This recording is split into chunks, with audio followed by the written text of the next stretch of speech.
दोस्तों, आज आज एचयूएल के क्वार्टर वन के नतीजे आए हुए हैं। आज उन्हीं नतीजों में पूरा बात करने वाला हूं। तो एक डिटेल एनालिसिस होगी एचयूएल के ऊपर कि किस सेगमेंट से किस तरह की परफॉर्मेंस रही है, किस तरह से रिजल्ट आए हैं, इन तमाम चीजों में चर्चा होगी दोस्तों।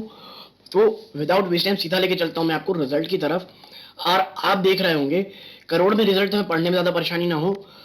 तो बात करते हैं क्वार्टर ऑन क्वार्टर बेसिस की। तो देखिए, सेल्स ऑफ प्रोडक्ट में इस बार जो आप कह लीजिए हमको जो निकल के आया हमारे लिए। हेलो। हाँ भैया। जी जी भैया। अच्छा, आ गई मैम। जी जी ठीक है, आ रहा हूँ भैया। हाँ, आ रहा हूँ।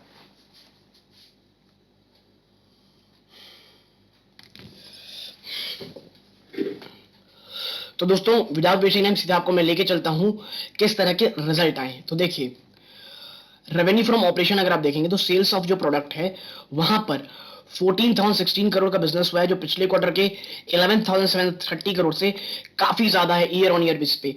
लेकिन जब हम देखते हैं क्वार्टर ऑन क्वार्टर बेसिस पे तो 13,190 करोड़ का बिजनेस हुआ था, जो कि यहां से भी एक अच्छी खासी बढ़ोतरी दे सकता है। बात करें अदर ऑपरेटिंग रेवेन्यू की तो ये 256 करोड़ रुपए निकल के आए हैं पिछले साल इसी क्वार्टर में, जो 185 करोड़ थे। अगर बात करें पिछले क्वार्टर की तो ये 272 करोड़ थे। यानी यहां पे क्वार्टर ऑन क्वार्टर बेस पे आपको डेंट देखने मिल रहा है। और अदर इनकम अगर देखेंगे तो ये इस बार 137 करोड़ है, जो पिछले साल इस क्वार्टर में 67 करोड़ थी, और ये पिछले क्वार्टर में 122 करोड़ थी। तो ये सब चीजों को जब आप मिलाएंगे तो जो टोटल इनकम होता है दोस्तों, वो है 14,409 करोड़। जो पिछले क्वार्टर अगर आप देखेंगे, पिछले साल के इसी क्वार्टर में 11,982 करोड़ थे। और बात करूं मैं पिछले क्वार्टर का तो वो 13,584 करोड़ था पिछले क्वार्टर में। तो क्वार्टर ऑन क्वार्टर बेसिस पे आपको देखना होगा कि बढ़ोतरी है आपको, ठीक है। लेकिन अब देखते हैं खर्चे, जो बहुत ज्यादा आप कह लीजिए आजकल बिजनेसेस पे डेंट लग रहे हैं, उनके मार्जिन पे डेंट कर रहे हैं। बात करते हैं कॉस्ट ऑफ मटेरियल कंज्यूम की तो ये इस बार 4,719 करोड़ रहा है, जो पिछले साल इसी क्वार्टर में 3,551 करोड़ था। यानी यहाँ कमी है, लेकिन देखिए बिजनेस भी काफी कम हुआ है, तो कॉस्ट ऑफ मटेरियल कंज्यूम तो कम होना था। लेकिन अब देखना यह है क्वार्टर ऑन क्वार्टर बेसिस पे तो ये 4,351 करोड़ था, जो कि इस बार 10% से आसपास बढ़ करके 4,719 करोड़ हो गया है, ठीक है। आप देखिए एम्प्लॉय बेनिफिट एक्सपेंस देखेंगे 597 करोड़, जो पिछली बार 542 करोड़ थे। यानी यहां पे भी आपको सीधा सीधा अप्रोक्सीमेटली 8 टू 10% के बीच की बढ़ोतरी देखने मिल रही है। बात करूं अगर एडवर्टीजमेंट प्रमोशन की तो ये इस बार दोस्तों 1,328 करोड़ खर्चा किया गया है, जो पिछले क्वार्टर में 1,290 करोड़ खर्चा किया गया था। यानी इस बार खर्च जो एडवर्टीजमेंट है, प्रमोशन है, उसमें खर्चे ज्यादा हुए हैं। और पिछले साल इसी क्वार्टर में 1,024 करोड़ था, ठीक। तो हम सबको मिला के देखेंगे तो जो टोटल खर्चे दोस्तों एक्सपेंसेस वो 11,311 करोड़ रहे, जो पिछले क्वार्टर में 10,514 करोड़ था। और देखिए यही कारण है कि जो टोटल इनकम भले ही दोस्तों कि जो कंपनी की इस बार ज्यादा हो, लेकिन जो खर्चे हैं वो काफी ज्यादा बढ़े हुए हैं।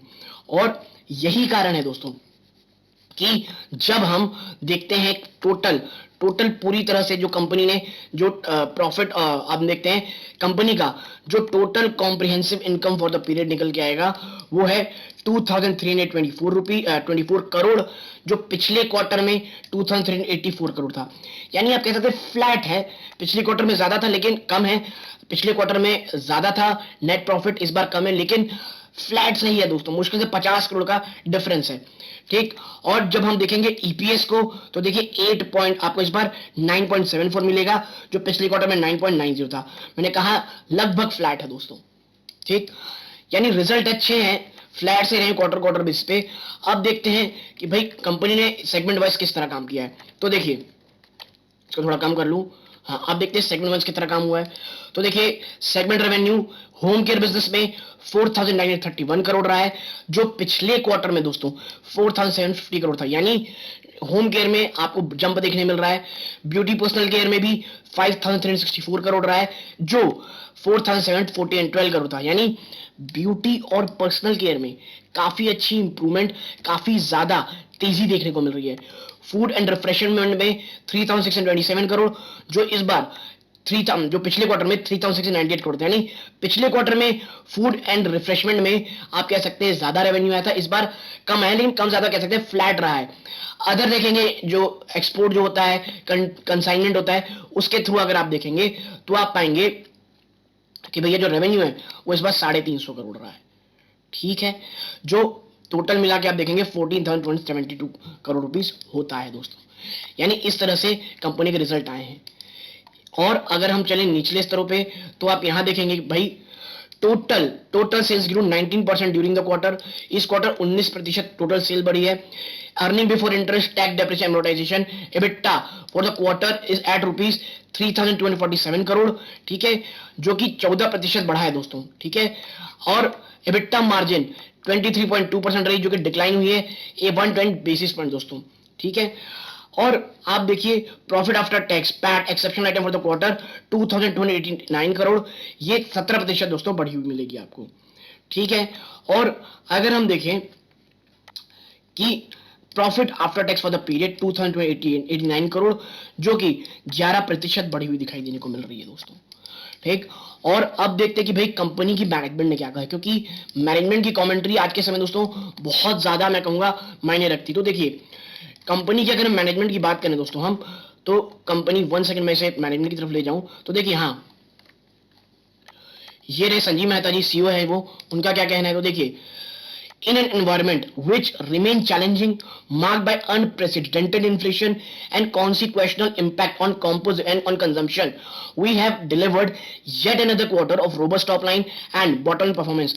देखिए ये बात तो सही है कि एनवायरमेंट इन्फ्लेशनरी बहुत ज्यादा है, बिजनेस करना बहुत चैलेंजिंग है, लेकिन इन सब के बावजूद कंपनी ने वाकई में बहुत अच्छे रिजल्ट दिए हैं।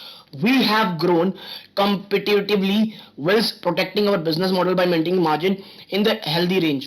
ठीक है, मार्जिन कंपनी ने काफी अच्छा प्रोडक्ट किया है, नो डाउट, बहुत ही अच्छे हेल्दी मार्जिन रखे हैं।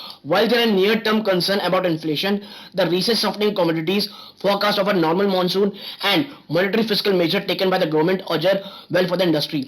We are confident of the medium-term to long-term prospect of the Indian FMCG sector and remain focused to bring a consistent, competitive, profitable, and responsible growth। देखिए साफ साफ बात कही जा रही है कि हाँ मीडियम टर्म में थोड़े चैलेंजेस हैं इन्फ्लेशन के, लेकिन जिस तरह से कमोडिटी प्राइसेस नीचे आ रहे हैं, जिस तरह से आप कह सकते हैं कि जो पूरा ओवरऑल कमोडिटी के प्राइस नीचे हैं और इन्फ्लेशन थोड़ा डाउन होती बात चल रही है, मॉनसून काफी अच्छा दिख रहा है, आने वाला समय एफएमसीजी सेक्टर के लिए इंडिया के वो काफी अच्छा होने वाला है और कंपनी ग्रोथ को लेकर के बहुत प्रोस्पेक्टस है, बहुत ही ज्यादा आप कह सकते हैं कि एंथुजियास्टिक है। और ये बाकी चीजें हैं दोस्तों जो आप पॉज करके थोड़ा पढ़ सकते हैं अगर आप पढ़ना चाहें तो, बट ओवरऑल मुझे रिजल्ट अच्छे लगे हैं, कोई प्रॉब्लम नहीं है, क्वार्टर ऑन क्वार्टर लगभग फ्लैट से रहे हैं और आप कह सकते हैं कि ईयर ऑन ईयर बेस्ड तो शानदार आपके लिए रिकवरी हुई है। तो अगर आपको ये एनालिसिस पसंद आया हो, सब्सक्राइब करके अप्रिशिएट जरूर कीजिएगा। थैंक यू, जय हिंद दोस्तों।